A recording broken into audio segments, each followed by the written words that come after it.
Hi friends, today we are going to make a hot Italian beef sandwich that is going to make your taste buds sing.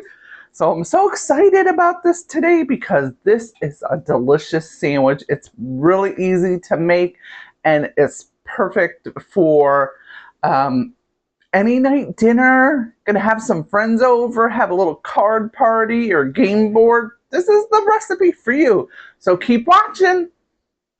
So I've got my pan heating.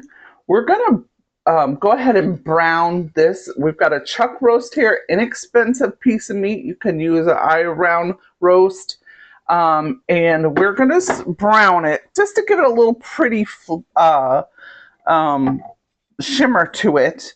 And we are going to cook it in the crock pot. So that's the real easy part about it. I've had this pan heating up. And we're gonna go ahead and take this chuck roast. Let me get that in the shot. And actually, let me put some light on here so you can, well, good thing that didn't spill all over the kitchen because I started to open this already. That would have been a bummer. So you can just do salt and pepper. I've done just salt and pepper on it, but you can also give it a little extra something. We're going to use some Italian seasoning, and I forget how many pounds this is. It's probably like a 3 pound.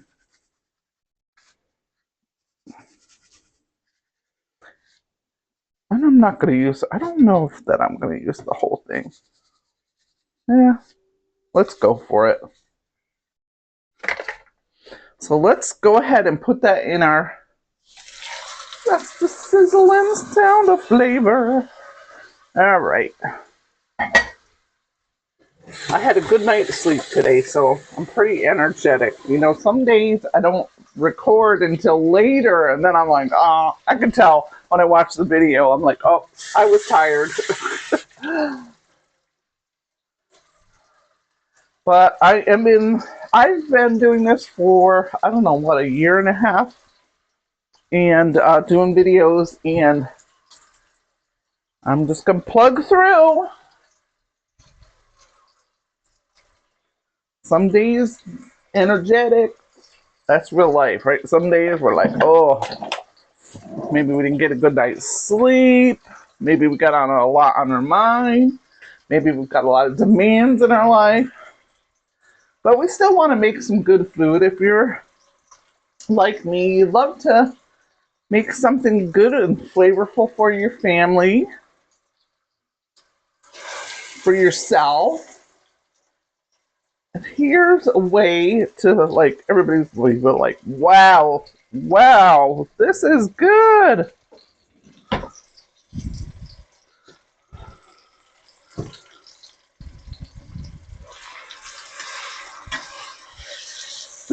We're not cooking it through. We're just getting it nice and brown. I use this nice Dutch oven pan. I love this pan.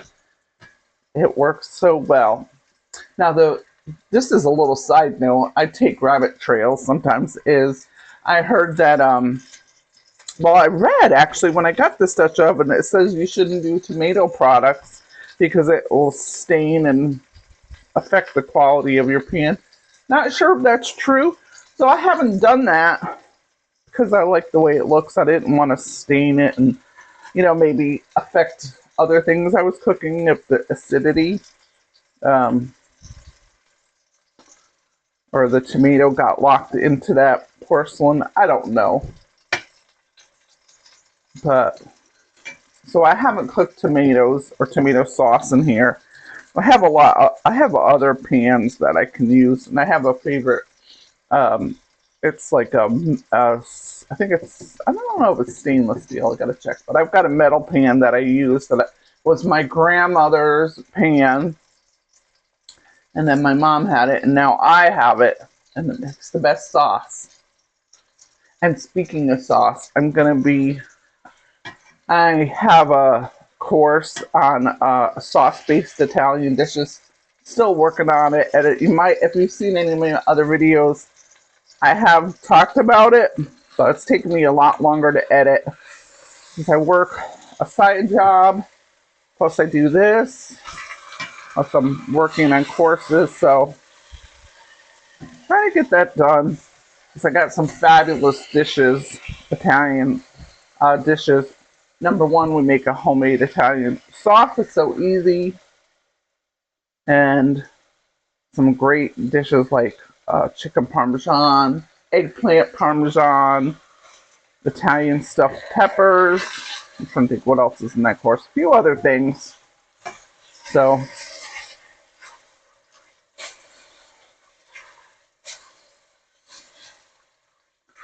I'm just lifting up the sides, trying to get it all browned. And gosh, there's some yummy goodness in the bottom of this pan. This smells good already. So this has, oh, I turned this down. I had it on a higher heat. You could really have it on high because you want to get that fast caramelization. I'm thinking that's good. It's nice and brown. It's going to give us a little extra flavor. It is going to taste yummy, and it will also look nice, and we eat with our eyes too. So here I have aluminum foil on my crock pot because I broke my lid, and my husband was going to replace it. And it's like almost the price. It's like $25 or $30. So I got to look around because this works fine. So I turned the heat off because we're going to go ahead and use about a cup of beef broth. And we're going to add that to our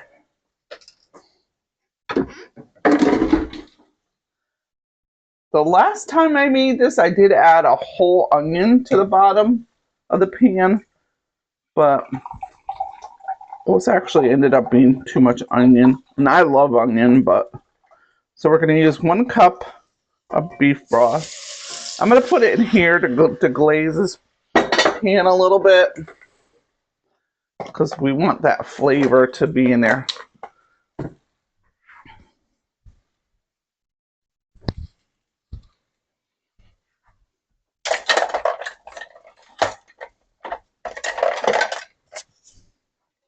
Let's scrape down the brown bits in that pan.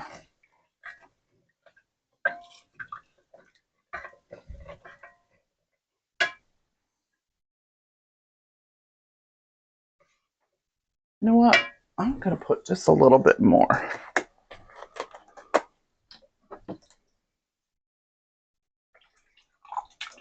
Maybe like another 1/4 cup.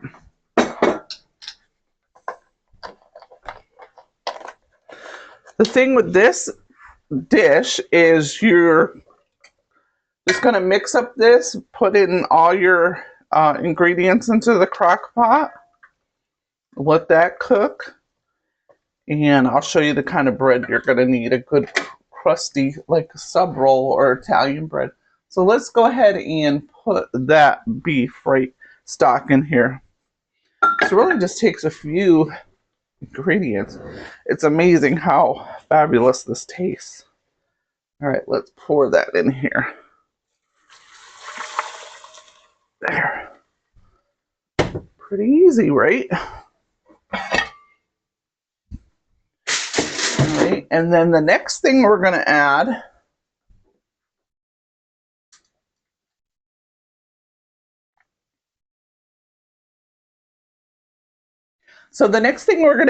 is these pickled vegetables. It's called giardiniera, and you can find that in your grocery store. And I'm using, it's a 16-ounce jar, and we're going to put that just right on top of there.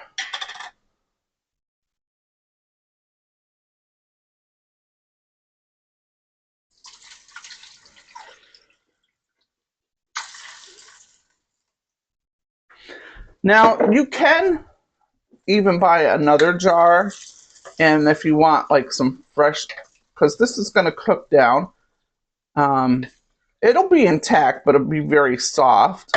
But that just gives this so much flavor. If you want some fresh raw, you can buy another jar and put that on the top.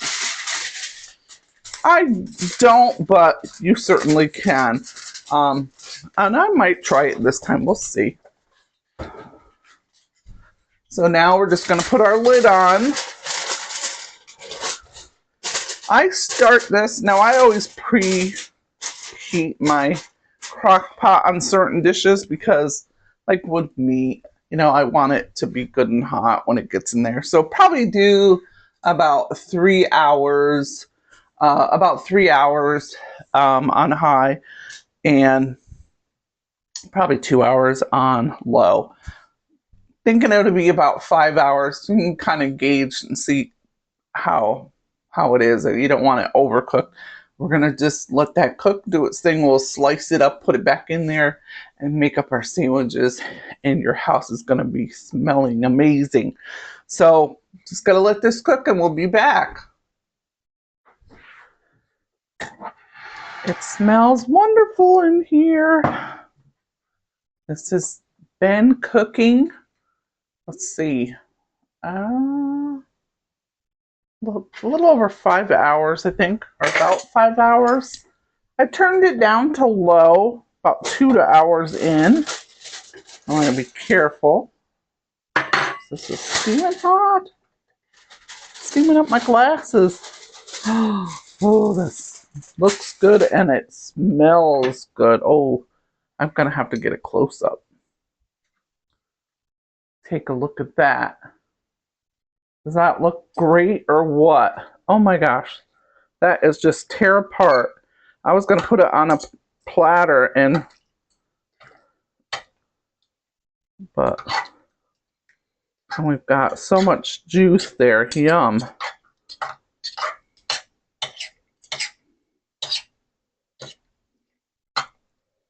Now you can put this on a platter and shred it, but this is shredding up so nice that this is perfect. Ah, it smells good. You are gonna flip over this sandwich. I'm telling you. Now I have my oven on. I have the broiler because we're gonna sprinkle a little cheese on there.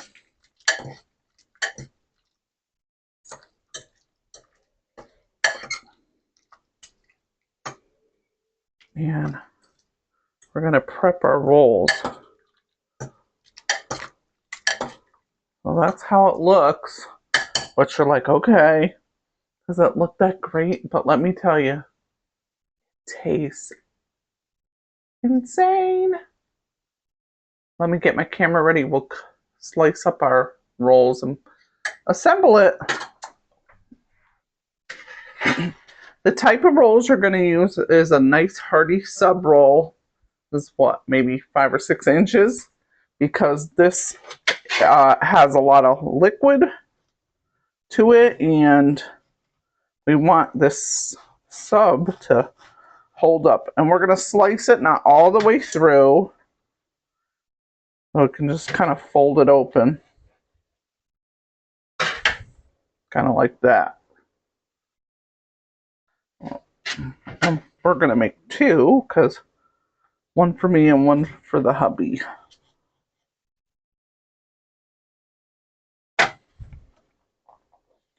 Now you could serve this for dinner. It could be just this, or you could add this in a little salad, or maybe a little fruit salad.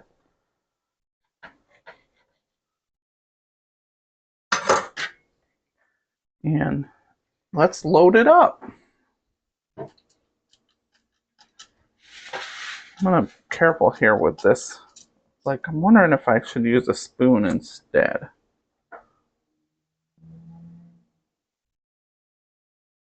I want to burn myself. I need to get a little closer.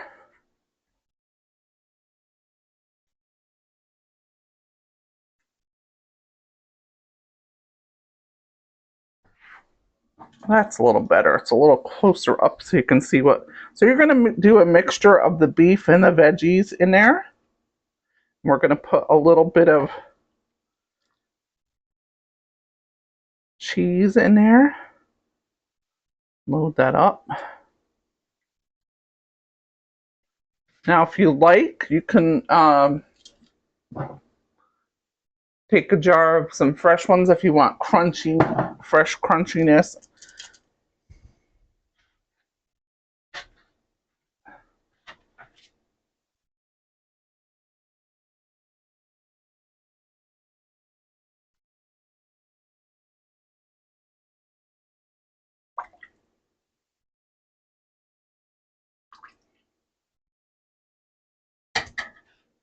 Oh, I collapsed on that one. All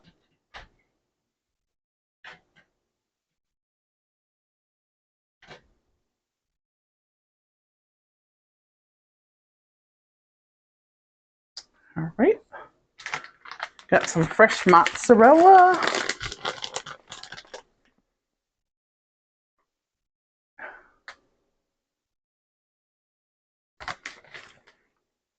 Toss that on there. I'm gonna put the broiler on high. Actually, I have it on low, so it's nice and toasty in there. This should melt pretty quick. And we're gonna put a slice of provolone. We figure we'll live it up here.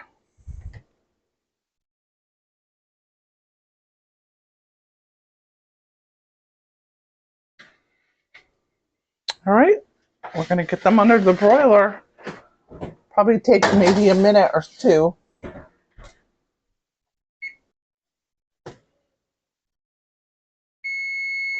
We're 1 minute. Let's give it a check. Oh, pretty good. We didn't want any higher. We could have actually had it on low because that melted pretty quick.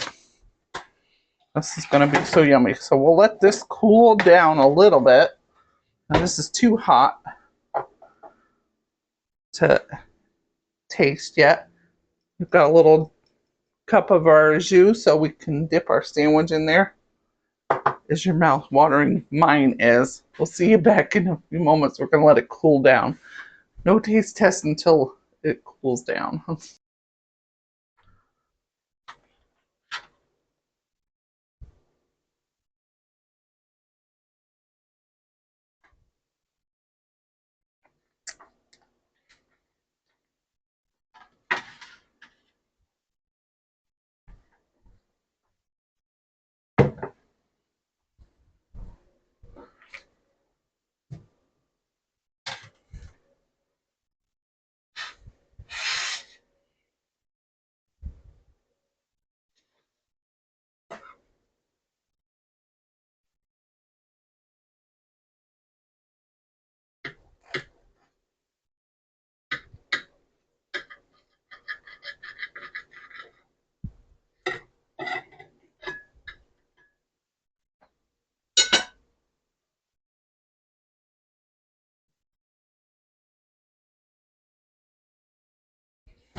All right, it is cooled down enough to try it. I'm gonna like cut this in half because this will be hard to handle.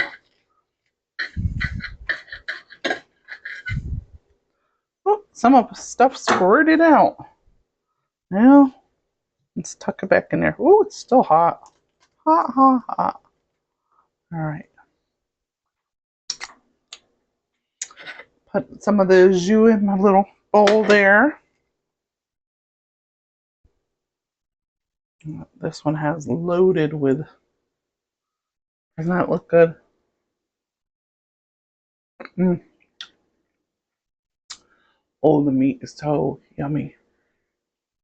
Let's try it.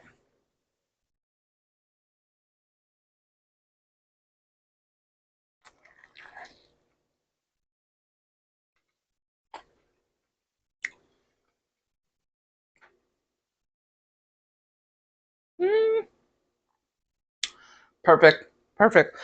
Last time I made these, I used much bigger. I used like French bread. Was it French bread? No, it was a loaf of Italian bread, but it was way too big. These for sub rolls are perfect. Oh my goodness. This is, I think by far, this is my favorite hot sandwich, maybe. You got to try it. So I'm going to go sit But I hope you enjoyed this video, and I hope you try this because you're just gonna love it a lot. Like, how simple was that? That was so simple. I'm gonna go sit. We'll see you next week. And don't forget to subscribe if you haven't already so you can catch all my latest videos and see what we're cooking here at Back to Home with Doreen. Bye, friends.